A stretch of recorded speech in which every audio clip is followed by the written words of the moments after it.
ఎన్టీఆర్. సగం ధరకే చీర దోవతి, పేదవాళ్లకు పక్కా ఇళ్ళు, 50 రూపాయలకే HP కరెంట్ ఇచ్చి మొత్తం సంక్షేమ కార్యక్రమాలకు నాంది పలికి ఆ తర్వాత భారతదేశానికి మనం ఒక ఆదర్శమయ్యే పరిస్థితికి వచ్చాం. అయితే ఇటీవల 5 సంవత్సరాల నుంచి ఎక్కడా అభివృద్ధి లేదు. ఏమి అభివృద్ధి జరగకుండా బటన్ నొక్కే కార్యక్రమం పెట్టానంటాడు. నేను అడుగుతున్నా మిమ్మల్ని అందరినీ, మీకు ఇచ్చేది 10 రూపాయలు, మీ దగ్గర దోచుకునే ఎంత తమ్ముళ్ళు? 100 రూపాయలు అవునా కాదా అని మిమ్మల్ని అడుగుతున్నా. ఏంటి దోపిడీ? ఒక సుపరిపాలన అంటే ప్రజలకు ఖర్చులు తగ్గించి ఆదాయాన్ని పెంచి జీవన ప్రమాణాలు పెంచగలిగితే అది సుపరిపాలన. ఇది సుపరిపాలన కాదు. మీరు ఒక్కసారి గుర్తుపెట్టుకోండి, 25 సంవత్సరాల కంటే ముందు నేను ఐటీని ప్రమోట్ చేశా, ఒక విజన్ ఇచ్చా దూరదృష్టితో.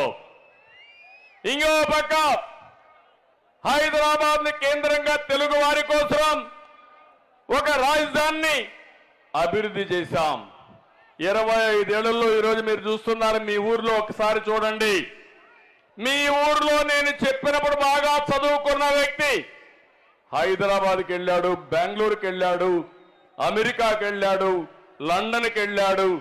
ఉండేవాళ్ళ కంటే ఎక్కువ ఆదాయం సంపాదిస్తున్నారు.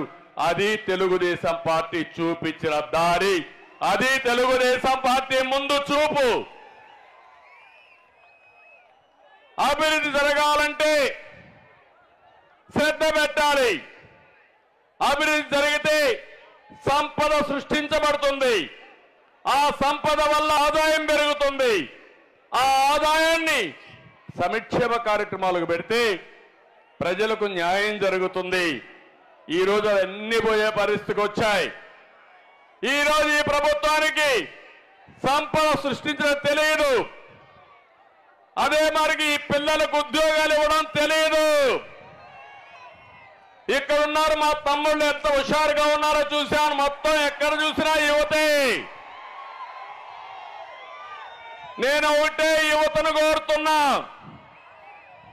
జాబ్ క్యాలెండర్ వచ్చిందా తమ్ముళ్ళు అని మిమ్మల్ని అడుగుతున్నా. డిఎస్సి పెట్టారా అని మిమ్మల్ని అడుగుతున్నా. పెట్టుబడులు వచ్చాయని మిమ్మల్ని అడుగుతున్నా. ఏ ఒక్కరికైనా ఒక ఉద్యోగం వచ్చిందా అని మిమ్మల్ని అడుగుతున్నా. ఈ రోజు జాతీయ స్థాయిలో ఒక సర్వే జరిగింది. ఎక్కువ నిరుద్యోగులుండే రాష్ట్రం ఆంధ్రప్రదేశ్ రాష్ట్రం. ఒకప్పుడు ఎక్కువ ఉద్యోగాలు ఇచ్చే రాష్ట్రం ఆంధ్రప్రదేశ్ రాష్ట్రం. మళ్ళీ జాబు కావాలంటే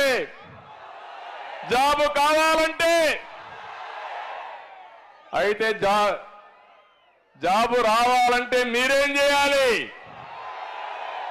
ఇప్పటి నుంచి పనిచేయాలి. ఇంకో పక్క 2014లో నేను అదే ఆలోచించాను. నేను ఒక విజన్ మళ్ళా తయారు చేశాను. 2029కి భారతదేశంలో నెంబర్ 1 రాష్ట్రం కావాలని ప్రణాళికలు తయారు చేశాను. అమరావతి